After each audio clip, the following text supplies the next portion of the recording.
Kita harus tahu dulu, di dalam rongga mulut itu sebetulnya ada dua macam jaringan, yaitu jaringan lunak sama jaringan keras. Sariawan itu sebetulnya satu kata, tapi dalam hal ilmu kesehatan gigi dan mulut itu banyak sekali maknanya. Apa dan bagaimana penyebabnya. Jadi orang yang sering batuk ya, biasanya bakterinya akan masuk ke jaringan lunak sehingga menginfeksi jaringan lunak. Untuk bau mulut itu sendiri sebetulnya masalahnya kompleks. Bisa disebabkan oleh karena jaringan keras itu sendiri. Misalkan gigi yang lubang tajam, kemudian sisa akar yang tajam. Di situ banyak berkumpulnya infeksi-infeksi di situ sehingga menyebabkan bau mulut. 3, 2, 1. Gelombang suara kami akan meningkatkan kesehatanmu. Halo Sobat Sehat Sutomo, berjumpa lagi di podcast, kanal informasi dan edukasi Sutomo. Bersama dengan saya, Niaul Kamalia Fahlevi, yang akan menemani menjadi host podcast pada kesempatan kali ini. Hari ini kita bersama dengan seorang dokter pakar penyakit mulut di Indonesia yang luar biasa, yakni Dr. Gigi Sulistiowati Budi Utami, spesialis penyakit mulut, subspesialis infeksi konsultan. Selamat datang Dr. Sulis. Selamat datang Mbak Dika.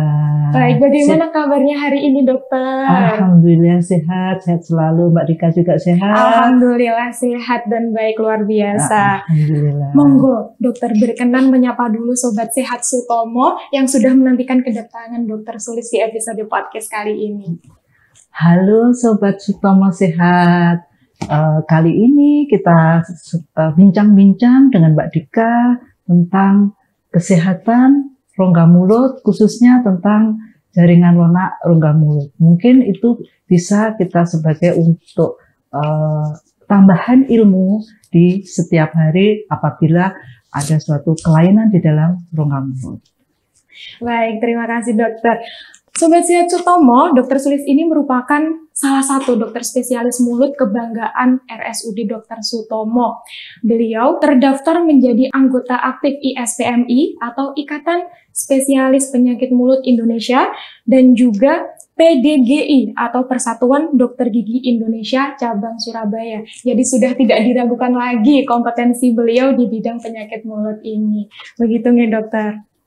Nah, pada hari ini kita akan mendiskusikan tema yang cukup menarik dokter, terkait kesehatan jaringan lunak rongga mulut yang tadi juga sudah disampaikan oleh Dr. Sulis. Mungkin bagi Sobat Sehat Sutomo, pertanyaan yang pertama kali muncul adalah, apa sih dok kesehatan jaringan lunak rongga mulut ini? Terima kasih Mbak Dika. Sebelum kita menjelaskan tentang kesehatan jaringan lunak mulut, maka kita harus tahu dulu, di dalam rongga mulut itu sebetulnya ada dua macam jaringan, yaitu jaringan lunak sama jaringan keras. Sedangkan jaringan keras itu sendiri adalah jaringan yang rigid, kuat, dia mengandung tulang, seperti gigi, seperti rahang, atau jaringan penyangga gigi. Sedangkan jaringan lunak itu sendiri adalah jaringan yang fleksibel, kenyal. Nah, dia tidak mengandung tulang seperti merah bibir, kemudian langit-langit, kemudian lidah, dan lapisan dalam pipi yang biasanya disebut dengan mukosa buka. Jadi, kesehatan jaringan rongga mulut itu adalah khususnya jaringan lunak, bagaimana jaringan lunak itu menjadi sehat, yaitu berdasarkan warnanya yaitu berupa biasanya pink, tapi tidak semua pink, tapi tergantung dari ras. Terus kemudian tidak ada bengkak, nah itu sehat, tidak ada rasa sakit. Baik, terima kasih dokter. Mungkin yang selama ini sebagian besar masyarakat ketahui adalah jaringan keras tadi nih dokter. Betul. Terkait kesehatan giginya. Betul. Nah, ini hal yang baru mungkin ya untuk saya dan Sobat Sehat Sutomo yang sedang menonton. Memang apa fungsi dari jaringan lunak rongga mulut ini dokter? Baik Mbak Dika, jaringan lunak rongga mulut itu fungsinya sebetulnya banyak sekali ya. Seperti misalkan kalau kita berbicara, itu pasti ada pergerakan-pergerakan. Kemudian kalau kita makan, kita mengunyah makanan, di situ ada lapisan-lapisan rongga mulut yang basah sehingga akan memberi kemudahan apabila kita menelan makanan. Nah, di situ kemudian apabila selain berbicara, menelan, kemudian makan, bisa juga jaringan rongga mulut itu berfungsi sebagai barier pertama apabila ada suatu kelainan di dalam rongga mulut itu sendiri. Jadi jaringan lunak rongga mulut ini ibaratnya benteng pertama Betul. untuk kesehatan yang ada di dalam mulut. Begitu nggak dokter? Betul. Lalu mengingat fungsinya yang tadi banyak sekali, seberapa penting kita harus menjaga kesehatan jaringan lunak rongga mulut ini, dokter? Baik, untuk seberapa penting itu memang sangat penting. Karena jaringan lunak rongga mulut itu yang tadi saya sebutkan merupakan benteng pertama dari kelainan sistemik. Contohnya aja, misalkan kalau ada luka, ya, kita makan tidak enak, merasakan makanan tidak enak. Jadi kita bisa menyebabkan tubuh kita menjadi daya tahan tubuhnya turun kalau kita asupan gizinya berkurang. Jadi amat sangat penting sekali kondisi rongga mulut, khususnya jaringan lunak tersebut. Wah, berarti penting sekali karena sangat mempengaruhi berbagai aspek seperti enaknya kita makan, asupan gizi kita yang akhirnya ke ranah situ nggak dokter? Iya, karena di situ ada pembuluh darah, ada saraf yang bisa merasakan, oh makanan tuh enak, makanannya ini manis, makanannya ini kecut. Tetapi kalau dia sakit, sudah tidak bisa melakukan enaknya makanan itu. Waduh, penting sekali Sobat Sehat Sutomo. Jadi jangan lupa untuk memperhatikan ya. Lalu dokter, mungkin bisa diceritakan apa saja sih masalah penyakit atau mungkin kelainan pada jaringan lunak rongga mulut ini yang sering dialami oleh masyarakat pada umumnya? Baik, kelainan jaringan rongga mulut khususnya jaringan lunak ini banyak sekali jenis-jenisnya. Ada yang penyakitnya berwarna merah, ada penyakit berwarna putih, ya, ada berupa cekungan, ada berupa hanya sebagai laserasi aja, goresan. Nah, itu pun sebetulnya namanya bermacam-macam berdasarkan dari penyebabnya. Contoh misalkan ada yang namanya mukositis, ada yang namanya kaposis sarkoma, ada yang namanya oral candidiasis, ada yang namanya lichen planus. Tetapi bermacam-macam jenis penyakit itu, masalah itu hanya mengenal satu nama, satu kata, sariawan. Nah, jadi sariawan itu sebetulnya satu kata, tapi sebetulnya dalam hal ilmu kesehatan gigi dan mulut itu banyak sekali maknanya. Apa dan bagaimana penyebabnya? Jadi sebenarnya kesehatan jaringan lunak rongga mulut ini sangat erat dengan kehidupan kita sehari-hari, gitu dokter. Betul. Sekedar sariawan tadi saja, dalam dunia penyakit mulut itu banyak sekali sebutannya. Iya, betul. Dokter? Betul Mbak Dika. Masya Allah. Lalu sekarang pasti Sobat Sehat penasaran dokter, kira-kira apa penyebab dari masalah-masalah penyakit yang sudah dokter jelaskan tadi? Oke.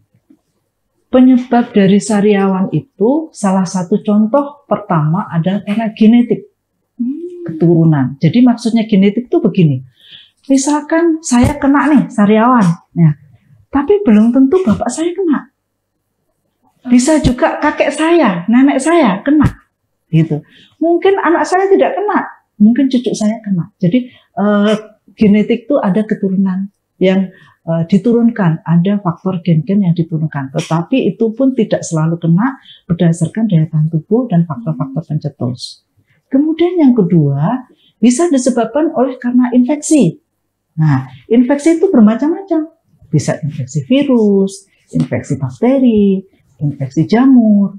Nah, infeksi virus juga bermacam-macam, bisa karena virus semacam kayak herpes biasanya disebut herpes labialis, ada herpes zoster, ada varicella. Varicella itu adalah cacar air. Itu pasti mengenai. Juga karena infeksi bakteri. Ada pasien-pasien yang kemungkinan banyak, dan itu banyak terjadi, itu pasien-pasien penyakit bakteri, karena di dalam mulut banyak bakteri, juga karena penyakit seperti penyakit seksual. Contohnya bakteri yang dari sifilis. Nah, itu manifestasinya macam-macam di rongga mulut itu, jaringan lunak. Pada stadium pertama begini, ulcernya begini, stadium kedua begini, stadium ketiga begini. Jadi ada bermacam-macam kelainan. Juga seperti kayak penyakit seperti gonorrhea. Juga karena penyakit TB itu ada. Jadi orang yang sering batuk ya, biasanya bakterinya akan masuk ke jaringan lunak sehingga menginfeksi jaringan lunak itu. Juga karena disebabkan oleh infeksi jamur. Karena di sini banyak sekali jamur. Biasanya namanya oral candidiasis. Kemudian selain disebabkan infeksi, juga disebabkan oleh karena trauma. Trauma macam-macam. Trauma mekanik, contohnya sikat gigi. Nah, kemudian tergigit. Kalau kita ngomong keselip sedikit tergigit. Nah, juga karena trauma suhu. Trauma suhu itu apa? Karena kita makan terlalu panas. Nah, biasanya kita sering makan panas terus dingin. Kan ada perubahan, benda itu mengembang, habis itu mengkerut mendadak. Nah, terus jadi perubahan dari mukosa itu. Juga trauma karena kimia. Contohnya bahan-bahan penyedap, pewarna, perasa itu adalah bahan-bahan kimia. Juga karena disebabkan lain adalah karena alergi. Alergi makanan. Biasanya kebanyakan makanan laut. Kemudian alergi obat-obatan. Sedangkan penyebab lain bisa disebabkan oleh karena hormonal. Hormonal itu mungkin pada anak-anak usia remaja, bagi remaja putri yang mau menstruasi. Nah, itu emosional. Itu akan mengakibatkan konsistensi dari lapisan dari mulut jaringan lunak itu akan mengalami perubahan. Begitu juga hormonal pada orang-orang yang sudah menopause. Itu semuanya akan mengalami perubahan. Itu kalau disebabkan oleh hormon. Bisa disebabkan oleh karena kurang vitamin, kurang mineral. Nah, itu akan mempengaruhi. Juga bisa disebabkan oleh gangguan lambung. Jadi gangguan lambung itu akan mempengaruhi terjadinya perubahan rongga mulut itu sendiri jaringannya, sehingga bisa menimbulkan sariawan. Bisa karena penyakit lain. Contohnya penyakit diabetes yang tidak terkontrol, kemudian adanya penggunaan obat-obat pasien-pasien hipertensi, juga pasien-pasien yang menggunakan obat-obatan yang bisa menyebabkan daya tahan tubuh, seperti pasien-pasien HIV juga, pasien-pasien autoimun. Nah, yang tidak kalah penting juga disebabkan oleh karena stres. Nah, stres pun bisa makanya padahal stres setiap hari kita mengalami, tapi bagaimana kita mengolah stres itu. Begitu nih dokter, berarti ada banyak sekali faktor-faktor penyebab dari permasalahan jaringan lunak rongga mulut ini, mulai dari faktor genetik hingga kebiasaan kita sehari-hari, seperti misalnya makan bakso yang panas, setelah itu langsung minum es yang dingin. Nah, sebetulnya untuk 1 kali, 2 kali, 5 kali tidak ada masalah. Tapi kalau udah dilakukan bertahun-tahun, baru muncul. Kadangkala juga saat kita makan makanan yang terlalu panas, lidah kita jadi terasa kebas. Betul. Selama beberapa saat, berarti itu termasuk terjadi gangguan di jaringan lunak rongga mulut gitu, dokter.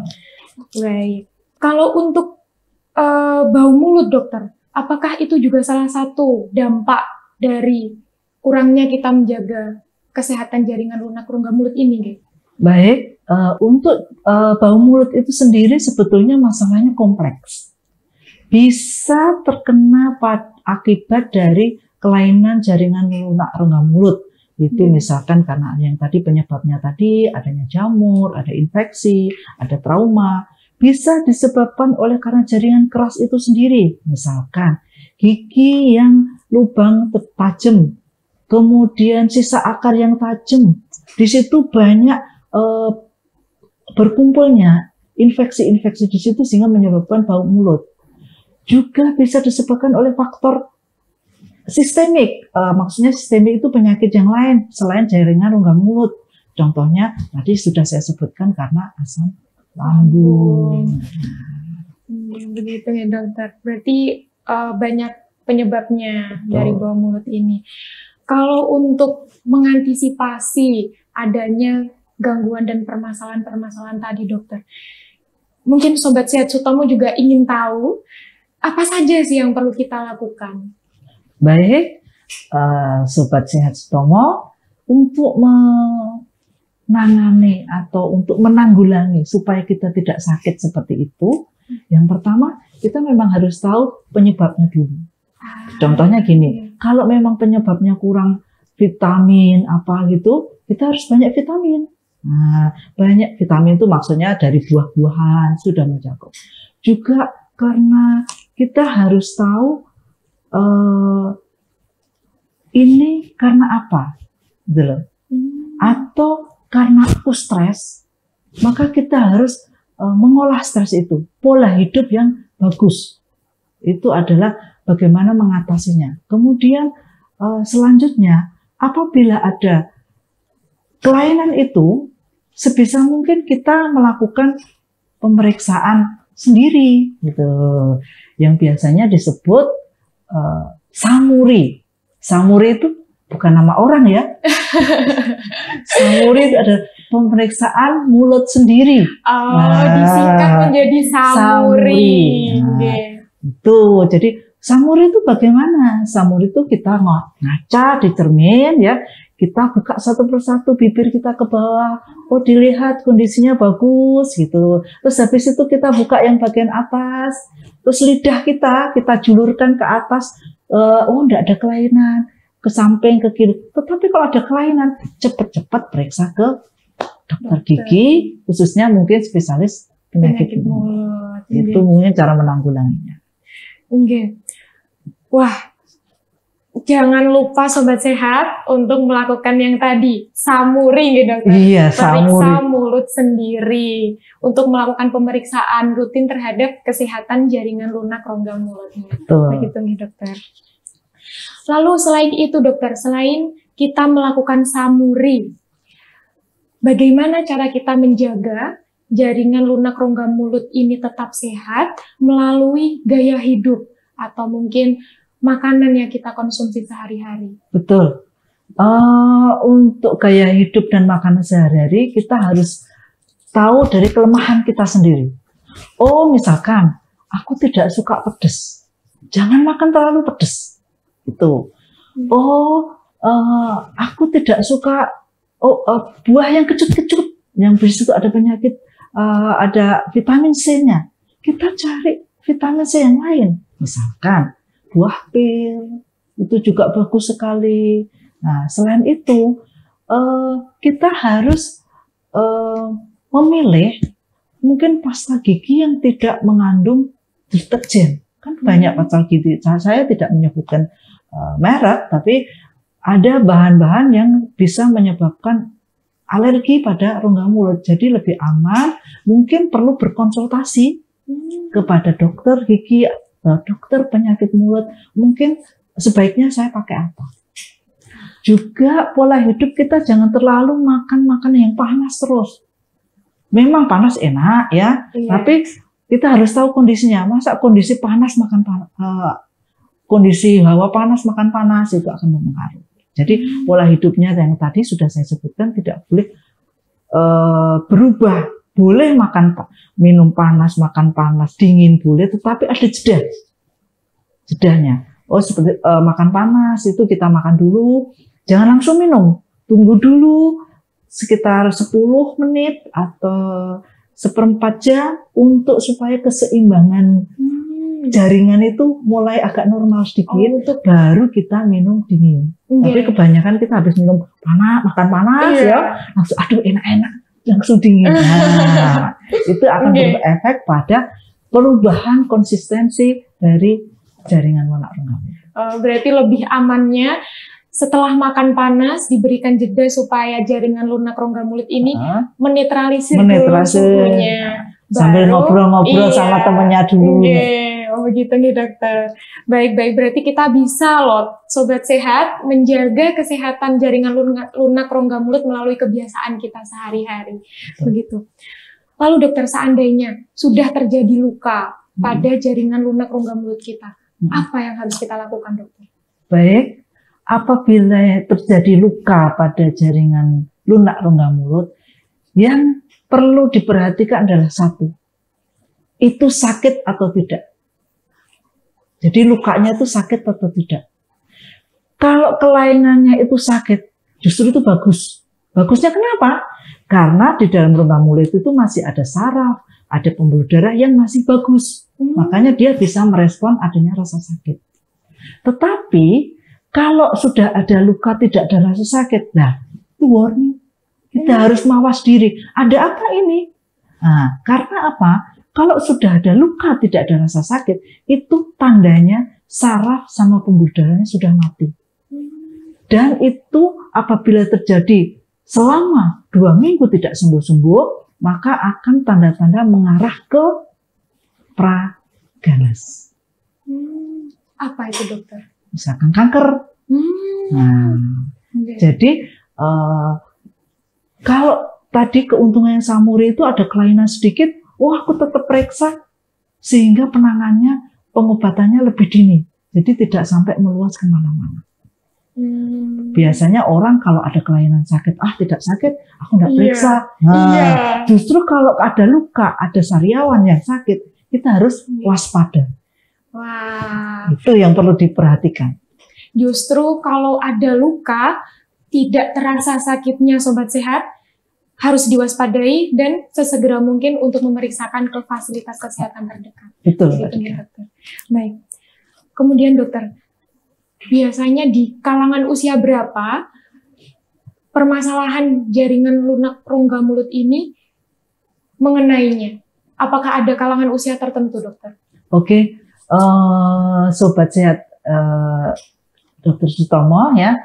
Untuk kelainan rongga mulut, terutama jaringan lunak itu, memang bisa mengenai kepada semua usia. Contohnya mulai dari bayi sampai orang tua. Kalau jadi bayi itu biasanya bayi-bayi yang diberi susu yang mungkin tidak dibiarkan tidur. Ada susu yang menempel di situ sehingga bisa menimbulkan suatu infeksi jamur. Sebaiknya kalau minum susu itu biasanya dikasih semacam air putih hangat, ya, air putih hangat supaya tidak menimbulkan nempel di situ. Kemudian pada anak-anak pergantian gigi, biasanya gusinya itu kan sakit, nah itu perlu diwaspadai, maka bisa mungkin periksa, mungkin perlu dikasih obat apa. Untuk kalangan remaja seperti Mbak Dika ini sendiri, nah itu biasanya ada usia-usia remaja itu juga rawan sekali biasanya pada orang-orang yang menstruasi. Nah biasanya orang menstruasi itu emosinya tidak stabil, suka marah, dan suka ngabekan. Jadi itu akan mempengaruhi berubahnya kondisi rongga mulut. Jadi akan mudah terjadi sariawan. Terus juga karena biasanya sudah bekerja itu ya, karena ada stresor yang tinggi ya, makanya itu usia-usia dewasa juga bisa. Bahkan usia nenek kakek pun juga bisa. Karena apa? Pertama karena biasa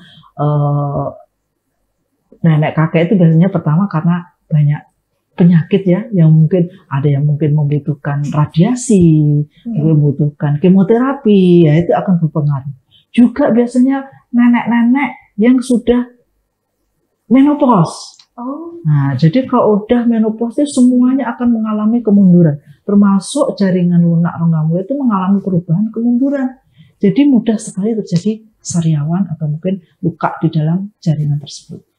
Wah, berarti dari usia dini, sedini Betul. mungkin dari kita lahir hingga lanjut usia, hingga kita tua, tetap harus diperhatikan kesehatan jaringan Betul. rongga mulutnya gitu, dokter. Betul. Baik.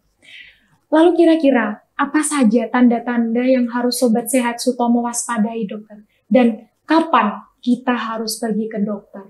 Oke, tanda-tandanya yang harus kita waspadai adalah adanya luka, adanya benjolan. Pokoknya kondisi itu tidak normal. Ya, yang dimulai dengan samuri itu tadi, dan bisa rutin, memang rutin untuk periksa ke dokter gigi itu biasanya setahun sekali untuk memeriksa kondisi rongga mulutnya. Kalau ada kelainan, baru kita melakukan pemeriksaan. Tanda-tanda yang harus diwaspadai adalah tanda yang abnormal, yang tidak normal, berupa luka, berupa cekungan, berupa goresan, berupa benjolan. Nah, itu yang perlu diwaspadai. Berarti itu tadi pentingnya kita melakukan samuri supaya kita tahu, Sobat Sehat, apakah ada kelainan di dalam rongga mulut kita. Betul. Kalau biasanya kita cek, loh kayaknya sebelumnya benjolan ini tidak ada, Betul. kok sekarang ada dan tidak sakit. Itu harus segera diperiksakan ke dokter. Betul, supaya penanganan dini lebih cepat. Siap, dokter, begitu. Lalu, adakah tips-tips dari dokter untuk Sobat Sehat Sutomo bagaimana menjaga kesehatan jaringan lunak rongga mulutnya?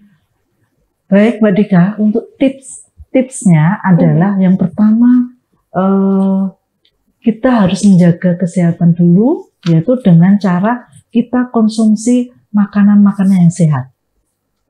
Makanan-makanan yang sehat itu contohnya mungkin bisa buah, bisa sayur, juga bisa menghindari. Menghindari itu maksudnya mengurangi lah, seperti bahan-bahan pewarna, perasa, penyedap. Karena itu akan berpengaruh apabila boleh menggunakan, tetapi sebisa mungkin kita kurangi. Contohnya, kalau kita terbiasa menggunakan bahan-bahan itu setiap hari, misalkan mohon maaf ya, 1 saset itu langsung kita masukkan. Nah, kan ada orang yang gitu ya, terbiasa karena sarah-sarah itu mempunyai nilai ambang batas. Kalau dikasih sedikit kurang rasanya enak, ditambah lagi, akhirnya bisa menghabiskan 1 saset bahan-bahan itu sendiri. Nah, jadinya sebisa mungkin kita kurangi. Pertama, mungkin 1 bulan ini kita menghabiskan kalau masakan 1 saset itu setiap masakan 1 saset. Kemudian bulan berikutnya kita kurangilah sepertiganya, jadi mungkin 2/3. Mungkin berlaku 1 bulan, 2 bulan. Mungkin tidak enak ya itu ya. Terus kemudian kurangi lagi. Jadi setengah atau separuh. Dan bahkan kalau kita masak, lebih baik kita menggunakan kaldu asli. Kaldu asli itu contohnya kita merebus tulang-tulang. Ya. Nah, yang itu bisa kita simpan, misalkan udang itu yang biasanya kulitnya kan harus dibuang ya. Nah, itu bisa gunakan untuk kaldu. Dimasak, digodok, ya. Diambil airnya, kita simpan. Atau tulang-tulangnya itu setelah dipisahkan, dikeringkan, digodok, dikeringkan, dihaluskan, dijadikan bubuk. Ibaratnya pengganti penyedap rasa. Itu adalah bagaimana kita menjaga. Selain itu juga periksa rutin. Itu aja. Baik, terima kasih banyak dokter. Ini tidak terasa sudah sangat lama kita berdiskusi terkait dengan kesehatan jaringan lunak rongga mulut ini, dokter. Sobat Sehat Sutomo, sebelum kita tutup obrolan seru kali ini, rasanya ada yang kurang kalau kita belum minta closing statement dari dokter gigi keren kita yang menjadi narasumber hari ini. Kalau kata Bang Haji Roma, dokter, nanti podcast ini jadi ibarat taman tak berbunga. Monggo dokter, mungkin ada pesan-pesan untuk Sobat Sehat Sutomo, khususnya terkait pentingnya menjaga kesehatan jaringan lunak rongga mulut. Bagus. Teman-teman dan saudara-saudara Sobat Sehat Sutomo, ya, mungkin yang perlu diperhatikan di sini adalah pola hidup, pola makan, kemudian kita tadi itu samuri, ya, dan periksa rutin ke dokter gigi spesialis penyakit mulut. Di Sutomo ini, ya, di Sutomo ini ada spesialis khusus spesialis penyakit mulut. Nah, bagi sobat-sobat Sehat Sutomo, monggo silahkan kalau mau periksa di sini kami siap melayani, khususnya di Poligigi divisi spesialis penyakit mulut. Mungkin itu yang sedikit, tapi mungkin bisa sebagai masukan buat kita semua. Baik, terima kasih banyak Dr. Sulis atas ilmu, waktu, dan pesan-pesan yang sangat luar biasa untuk kita semua. Lalu tidak lupa kami ucapkan terima kasih kepada Sobat Sehat Sutomo yang senantiasa setia menonton podcast dari awal hingga akhir. Jangan lupa untuk sama-sama ingat, jaga senyum sehat kita dengan menjaga kesehatan rongga mulut. Saya Diaul Kamalia Valevi, pamit undur diri. Sampai jumpa di episode berikutnya podcast Kanal Informasi dan Edukasi Sutomo bersama RSUD Dr. Sutomo, masyarakat sehat dan menyehatkan.